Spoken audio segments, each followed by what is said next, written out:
Hello student, welcome to my channel CD learning point. आज मैं आप लोगों को BRS means bank reconciliation statement से रिलेटेड कुछ क्वेश्चन करवाऊंगी। इसके पहले वीडियो में मैंने आपको BRS के बारे में बताया था, मीन्स उसका एक इंट्रोडक्शन चैप्टर लिया था जिसमें मैंने आपको बताया था कि हम लोग बैंक रिकॉन्सिलिएशन स्टेटमेंट क्यों बनाते हैं। जब किसी फर्म के कैश बुक और बैंक के पासबुक में हमें डिफरेंस दिखता है तो what are the reason for that difference, हम लोग उसे फाइंड आउट करते हैं और फिर दोनों को टैली करते हैं। तो उसे करने के लिए हमें बैंक रिकॉन्सिलिएशन स्टेटमेंट बनाने की आवश्यकता होती है। तो आज मैं आप लोगों के लिए एक क्वेश्चन लेकर आई हूं जो आप आराम से इस वाइट स्क्रीन ब्लैक बोर्ड पर देख सकते हैं, ताकि आपको पता चले कि इस क्वेश्चंस का एंट्री हम लोग कैसे करेंगे। आइदर हम लोग को कैश बुक पे एंट्री करना है या पासबुक में करना है। तो एट फर्स्ट हम लोग क्वेश्चन देखेंगे कि हमारे पास प्रॉब्लम क्या है। Here is a question from the following particular of Mr. Vinod. Means यहाँ कुछ आपका ट्रांजेक्शन दिया हुआ है और ये मिस्टर विनोद के बुक में हमें एंट्री करना है। Prepare books bank reconciliation statement as on March 31, 2017। Means हम लोग को बैंक रिकॉन्सिलिएशन स्टेटमेंट बनाना है 31 मार्च को। तो फर्स्ट हमारे पास bank balance as per cash book, means हमारे पास कैश बुक बैलेंस दिया हुआ है। हमारे पास कैश बुक का बैलेंस दिया हुआ है 50,000। तो हम लोग का जो स्टार्ट होगा bank reconciliation statement, that will be the started with balance of cash book that is ₹50,000। Second, check issued but not presented for payment. Means check issued firm की तरफ से या हमारे तरफ से चेक हमने इशू कर दिया है। तो हम क्या करते हैं, जब हम किसी को चेक देते हैं मीन्स हमारा कैश बैलेंस घट रहा है, तो हम लोग चेक इशू कर दिए, मीन्स हम लोगों ने अपने कैश बुक में बैलेंस घटा दिया। But not presented for payment, लेकिन बैंक में वो अभी क्लियर नहीं हुआ है। मीन्स बैंक का जो बैलेंस है वो उसी तरह बढ़ा हुआ है, जबकि हमारा कैश बुक का बैलेंस क्या है, घटा हुआ है। तो वहाँ हमें डिफरेंस देखने को मिलेगा। Third one is the bank had directly collected dividend of ₹8,000। Bank ने डायरेक्टली 8,000 डिविडेंड कलेक्ट कर लिया है, जिसकी नॉलेज हमें नहीं है क्योंकि वो तो बैंक का वर्क था। तो वहाँ हम देखते हैं कि हमारा बैंक में क्या है कि हमारा बैलेंस 8,000 से बढ़ जाता है, बट हमारा जो कैश बुक है वो हमेशा क्या दिखाएगा, हमारा 8,000 घटा हुआ दिखाएगा, क्योंकि हमें पता ही नहीं है कि बैंक ने कौन सा ट्रांजैक्शन किया है। तो it is also one reason for the difference between the balance of cash book and passbook. And fourth, bank charges ₹400 were not entered in the cash book. जैसे बैंक ATM की charge करती है, चाहे वो आपका चेक कलेक्शन की कुछ charges लेती हैं, तो वो हमें पता नहीं होता जब तक हमारे पास मैसेज नहीं आ जाता। तो उस कंडीशन में क्या होता है, जब बैंक चार्ज कर रहा है 400, मीन्स बैंक ने अपने पासबुक में 400 घटा दिया है और हमारा कैश बुक अभी घटा नहीं है। तो वहाँ भी एक रीज़न हो जाता है दोनों के बैलेंस में डिफरेंस का। And last one is cheque for ₹6,000 was deposited।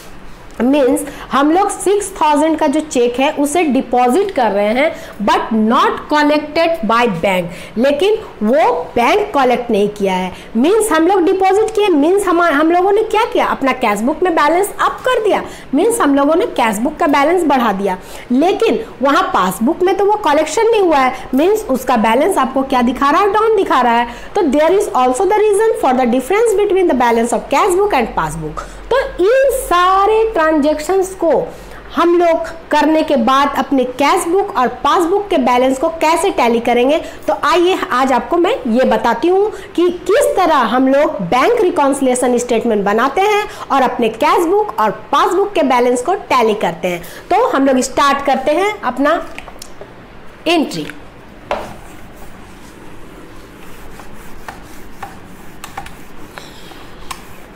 मैंने आपको प्रोफॉर्मा बताया हुआ है कि हम लोग बैंक रिकॉन्सिलिएशन स्टेटमेंट और कैश बनाने के लिए किस तरह का प्रोफॉर्मा बनाते हैं। तो पहले हम लोग क्या करते हैं कि कॉलम बनाते हैं, जिसमें एक आपका पार्टिकुलर का कॉलम हो गया, जिसमें हम लोग सारे ट्रांजैक्शन के बारे में लिखते हैं, और हम लोग अपनी सहूलियत के लिए दो कॉलम बनाते हैं। एक कॉलम जो हमारा हो जाता है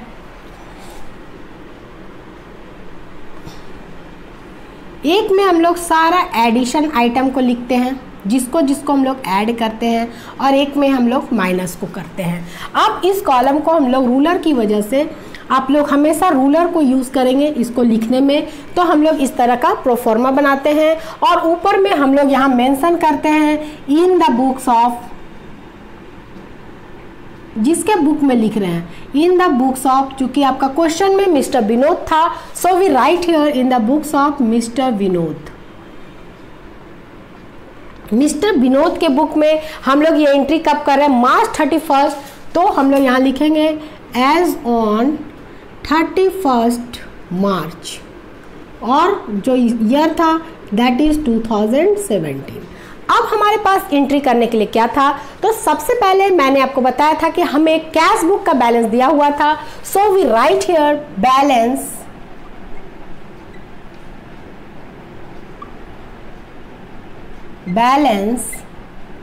एज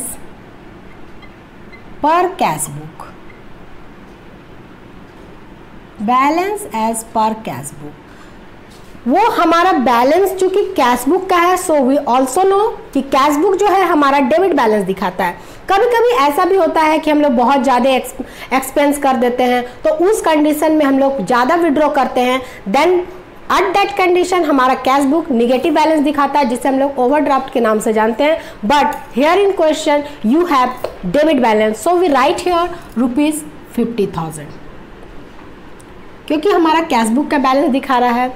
सेकेंड हमारा पॉइंट था check issued but not presented for payment. हमने चेक इशू किया, मीन्स हम लोगों ने क्या किया होगा, अपने कैश बुक में माइनस कर दिया होगा 6,000, बट बैंक से प्रेजेंट ही नहीं हुआ, सो बैंक में वो बढ़ा हुआ है। तो हमारे पास चूंकि कैश बुक है, हम लोग इसी में ट्रांजेक्शन कर सकते हैं। We don't enter the transaction in our passbook, so we write here, क्योंकि हमारा कैश बुक हम लोगों ने घटाया था, तो हम लोग 6,000 से उस अमाउंट को बढ़ाएंगे। तो यहाँ ऐड लिख सकते हैं आप, या फिर आप डायरेक्ट ऐड कॉलम में लिखते हैं कि चेक इशूड, हम लोगों ने चेक इशू किया है, चेक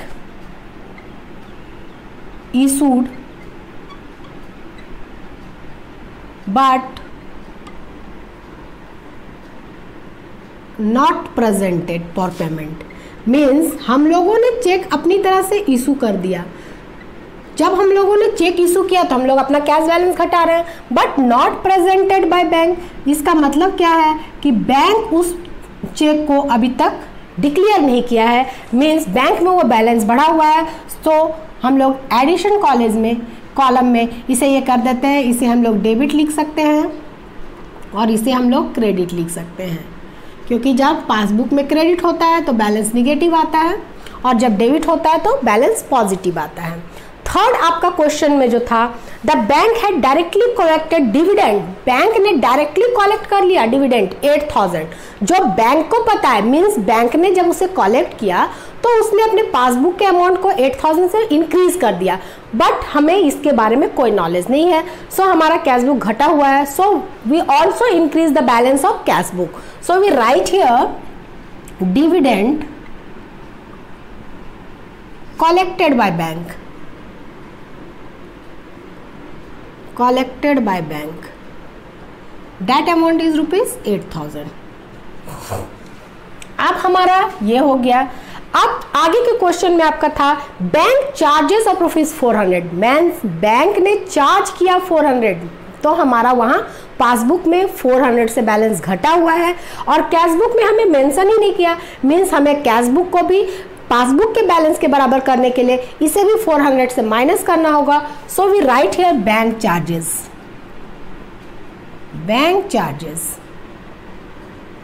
दैट इज 400। अब आपके पास है a cheque for ₹6,000 was deposited, means हम लोगों ने 6,000 का चेक डिपॉजिट किया, तो हम लोग क्या किए होंगे, हम लोग अपना डेबिट एंट्री किए होंगे, मीन्स कैश बुक का बैलेंस क्या किए होंगे, बढ़ा दिए होंगे। But not collected by bank, हम लोगों ने चेक डिपॉजिट किया पर बैंक उसे कलेक्ट नहीं कर सका, मीन्स हमारा पासबुक जो है वो हमें डिक्रीज बैलेंस दिखा रहा है, घटा हुआ बैलेंस दिखा रहा है। दैट अमाउंट इज ₹6,000 और हम लोग उसे इंक्रीज करके रखें, so we also decrease by that amount. So cheque deposited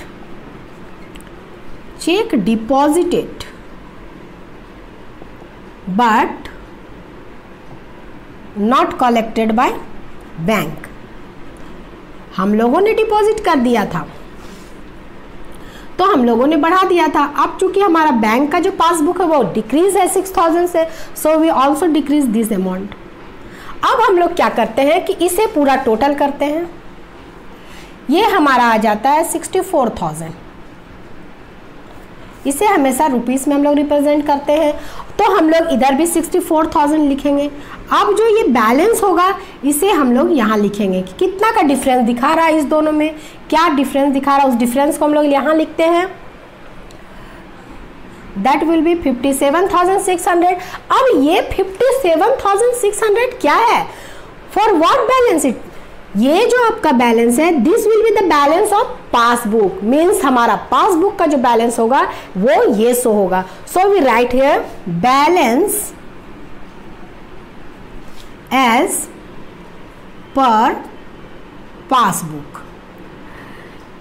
अब मुझे आशा है आप लोगों को समझ में आ गया होगा कि अगर आप लोगों के पास कैश बुक दिया हुआ है तो आप किस तरह से एंट्री करके आप पासबुक का बैलेंस पता लगाएंगे। तो नेक्स्ट वीडियो में मैं लेकर आऊंगी कि अगर आप लोगों के पास पासबुक दिया हुआ है, मीन्स बैंक के पास पासबुक है और उसे कैश बुक से टैली करना है, तो वो किस तरह कैश बुक में पासबुक में एंट्री करेंगे कि उन्हें जैसे हम लोगों ने पासबुक का बैलेंस पता लगा लिया, कैश बुक का बैलेंस पता चल सके। तो मेरे वीडियो से जुड़े रहने के लिए इसे सब्सक्राइब करें, बेल आइकन को दबाएं ताकि मेरे नए वीडियो के आने का नोटिफिकेशन आपको मिलता रहे। इसे लाइक करें, शेयर करें, और जितना ज़्यादा आप इसे शेयर करेंगे उतना हमारे वीडियो की डिमांड रहेगी, मैं उतनी खुशी से वीडियो बनाऊंगी और मुझे आशा है कि मैं आपके सारे डाउट को क्लियर कर दूंगी और आपका अकाउंटेंसी बहुत ईजी बना दूंगी। So thank you, have a nice day.